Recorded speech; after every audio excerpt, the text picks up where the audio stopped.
Alhamdulillah sekarang udah 34 minggu. Buang air kecil, keluarlah gumpalan sebesar ya gumpalan darah. Kayak daging ya gitu. Kayak daging. Esokan harinya cuma 1 kali minum, itu aku udah mulai pendarahan hebat banget. Kita disuruh buat kuret, milih kuret atau minum obat. Jadi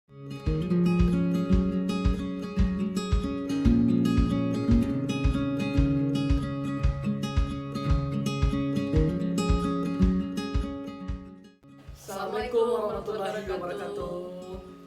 Back to Kiana's Channel.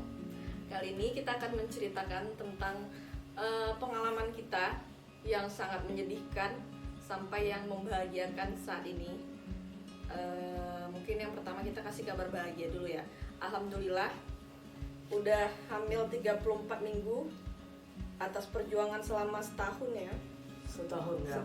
Setahun pas perjuangan kita melewatin suka duka dari A sampai Z, benar-benar diuji sama Allah. Itu alhamdulillah sekarang udah 34 minggu.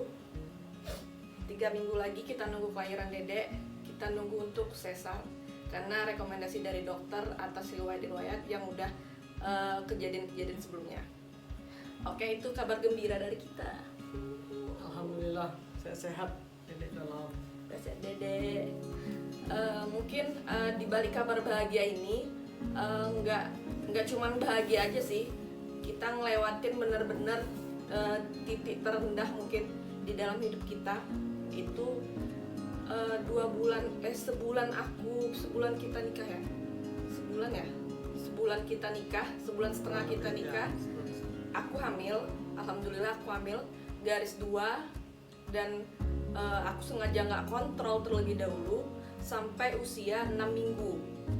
Itu aku test packnya udah garis 2 ya, tapi belum ada kontrol karena kita mikir ntar dulu deh, karena teman-teman juga nyaranin kayak gitu. Kita menunda untuk kontrol ke dokter dan tibalah hari itu masih musim WFH. Jadi kebetulan aku sama abang WFH dan terjadi pendarahan hebat di siang hari itu, di siang hari itu, dan perut itu benar-benar diputer banget kayak lagi halangan dan sakitnya masya Allah sakit kali gitu, sampai aku nangis malahan meluk abang setelah saking sakitnya. Akhirnya keluarlah gumpalan darah di kehamilan 6 minggu itu di tanggal berapa ya, ini aku ada catat tanggal-tanggalnya. Yang untuk yang keguguran pertama aku nggak catat tuh, ini yang kedua itu kira-kira kehamilan 6 minggu, keguguran hebat dan ya udah kita legowo di situ karena mungkin penyesuaian ya, kata orang ada penyesuaian hormon antara suami dan istri kalau baru nikah katanya. Aku nggak tahu sih kalau menurut ilmu kesehatannya apakah ada seperti itu atau gimana. Terus kemudian setelah itu kita biasa aja, nggak terlalu sedih atau gimana pun, karena ya udah kita ngejalanin aja karena masih baru, dan kita terus coba berbagai macam usaha. Itu aku udah minum Polafit, batu sauda,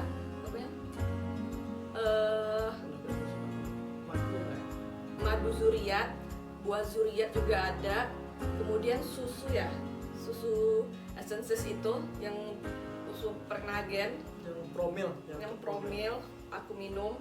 Terus apalagi ya, pokoknya semua yang udah direkomendasikan orang aku minum semuanya. Itu sebagai bentuk usaha kita untuk mempunyai keturunan. Kemudian yang perlu kalian ketahui di sini, aku haidnya lancar setiap bulan, nggak ada mundur 1 bulan gitu atau maju, nggak ada ini ya, Pokoknya rutin dan teratur. Dan alhamdulillah subur seharusnya itu ya kata dokter. Nah kemudian panas banget. Kemudian sebulan itu waktu kehamilan pertama keguguran. Kemudian sebulan setelah itu alhamdulillah aku dikasih kepercayaan lagi, garis 2 lagi. Itu udah telat berapa hari, aku test pack dan alhamdulillah garis 2 lagi. Itu sekitar mau masuk bulan puasa ya kalau nggak salah ya, mau masuk bulan puasa atau bulan puasa gitu kalau nggak salah aku. Kemudian aku liatin ke abang, alhamdulillah gitu kan, Jadi aku benar-benar ngejaga kehamilan itu, dan sampai akhirnya itu di kehamilan 7 minggu. 7 minggu sore itu kita ada planning mau makan di luar sama papa mama sama oma sama adik-adik juga di Panam. Ya kayak Makan yang berwarna ya yang kuitiau itu, makan kuitiau di Panam. Dan kita pergilah. Dan akhirnya pulang dari situ aku mandi, pas itu maghrib. Pulang dari situ aku mandi, itu udah mau dekat ini ya. Udah mau dekat lebaran, belum ya? belum, itu hamil Belum ya? berikutnya pas lebaran. Oh iya, itu belum ya. Itu aku mandi, dan di saat aku mandi pipis gitu ya.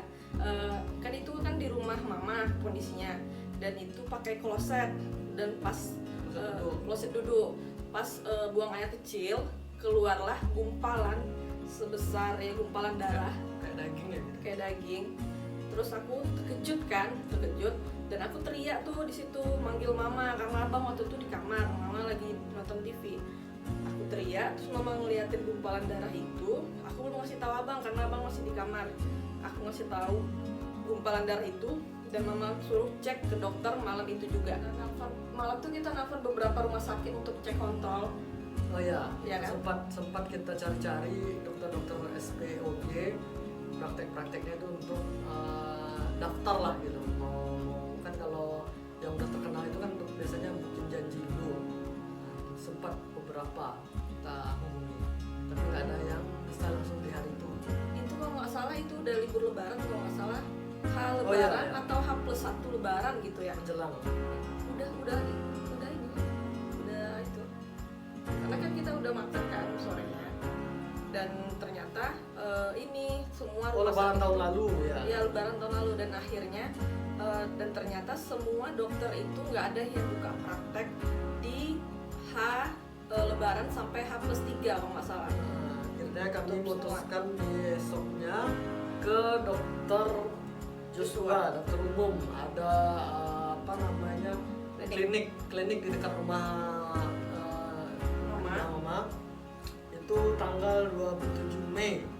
Jadi kami ke dokter, namanya dokter Joshua. Dan waktu itu karena sudah mulai pendarahan juga, jadi ketika dites kata dokternya kantong kehamilan masih ada, dan janin juga masih ada, karena dia itu dokter umum ya, bukan dokter SPOG, jadi mungkin ilmunya nggak terlalu dalam gitu. Tapi ketika di USG kita emang ngelihat itu masih ada. Kalau mungkin bisa dilihat ini mungkin ya, nih yang ini nanti kita kasih foto. fotonya. Nah yang ini di sini masih ada dia. Nah kemudian kita balik, itu dikasih vitamin ya, katanya sih obat penguat kandungan, tapi setelah kita searching ternyata itu adalah suplemen makanan. Ternyata suplemen makanan apa ya gitu ya, lupa.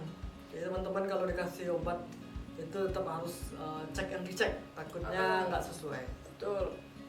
Terus seminggu kemudian aku mulai pendarahan hebat ya. 1 Mei. 31 Mei aku masih berpikir positif. Aku mencoba tes pack kembali, takutnya kejadian apa-apa dengan janin. Aku masih tes pack, aku coba tes packnya masih positif.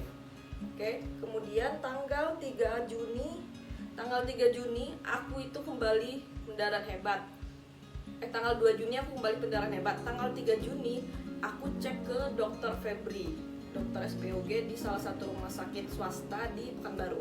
Rumah sakit RSIA. RSIA. Nah ini merupakan salah satu rekomendasi dokter cewek dari temen aku.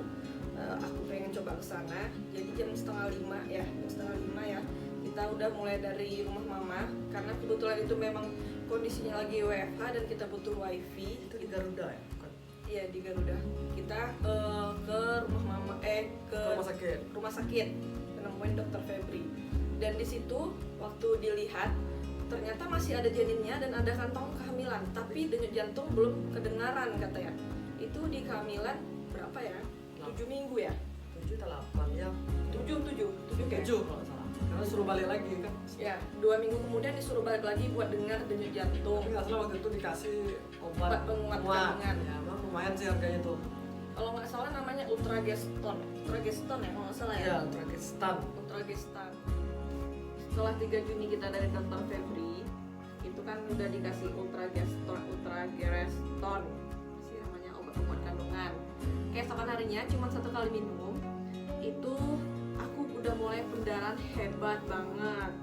Jadi 6 Juni aku sama abang inisiatif buat cek kandungan ke dokter Samsul. Nah sebenarnya ini ada salah satu dari dokter Febri ya, dari dokter Febri ini nanti kita liatin fotonya, ini masih ada janinnya dan kantong kehamilannya, tapi tidak berkembang. Kemudian di tanggal 6 Juni kita coba ke salah satu dokter senior di Pekanbaru, yaitu dokter Samsul Bahri. Kita coba cek sama dia. Rekomendasi dari ibunya istri.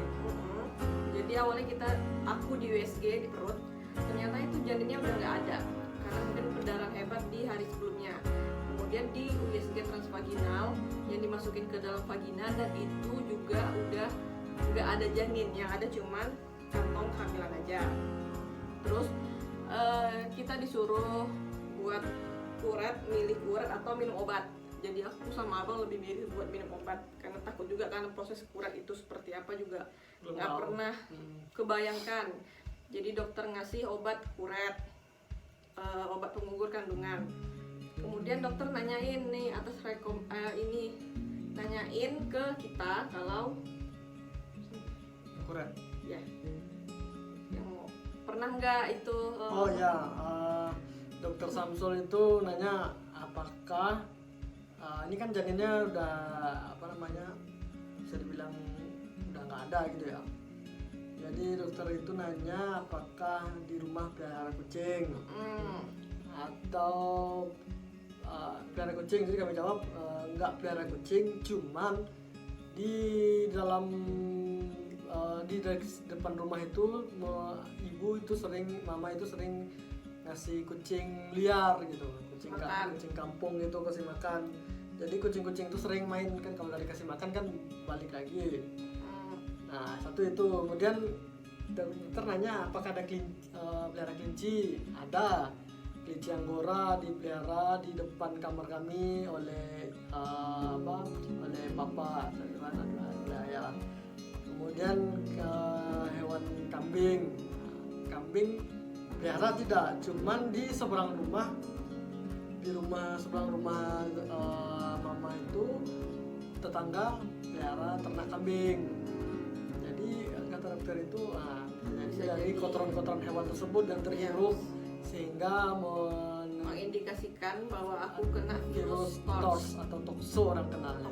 Virus tokso. Nah, virus tokso ini virus, mungkin nanti bisa search ya buat lebih jelasnya. Kalau nggak salah makan janin ya. Iya, virus yang menyerang si janin, menyerang kepada ibu hamil ya, lebih menyerang ke janinnya. Tapi buat aku sama abang kalau berhubungan itu nggak ada masalah apa-apa. Aku juga nggak ada sih kalau masalah apa-apa. Jadi dokter merekomendasikan kita buat cek lab. Nah, kemudian kita dikasih itu surat pengantar, kita cek lab ke lab Prodia. Nah, kebetulan di lab Prodia ini dia nanggung BPJS tapi cuma 10%. Ya, di Prodia itu apapun asuransi Anda, mau BPJS, Inhel dan segala macam 10% tetap. Dari awalnya 3.200.000 jadi 28 lah kalau sekitaran 28 atau 29 ya kita bayar. 28-an. Ya. Terus diambil sampel darah aku CC 2 tabung kecil, kemudian dikirim Jakarta. Dikirim ke Jakarta, kemudian hasilnya dikirimkan ke sini. Nah, untuk mengetahui itu kan ada yang positif, ada yang negatif. Kita kan nggak ngerti nih kan, apa yang positif, apa yang negatif. Jadi orang lab tidak ngerti cara membaca hasil dari pemeriksaan tersebut. Jadi dibawa lagi ke dokter. Harus dibawa lagi ke dokter. Kami ke dokter, cek USG lagi, nggak ngerti kenapa cek USG lagi. Karena kan udah nggak ada, itu apa USG kan gitu ya. Cuman udah tahu cek USG lagi. Kemudian setelah cek USG, baru dikasih tahu bahwasannya ada virus TORS tersebut, ada IgM-nya itu positif. Iya, IgM. Nanti bisa di search IgG dan IgM. Aku ngecek itu toksoplasma, IgG dan IgM, rubella, IgG dan IgM, sama CMV, IgG dan IgM.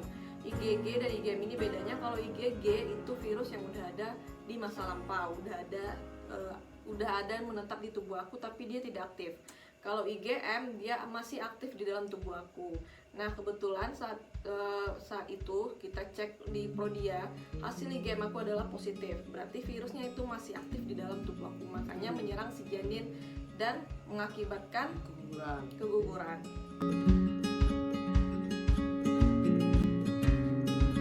Tanggal 29 Oktober itu aku udah tes pack dan alhamdulillah positif.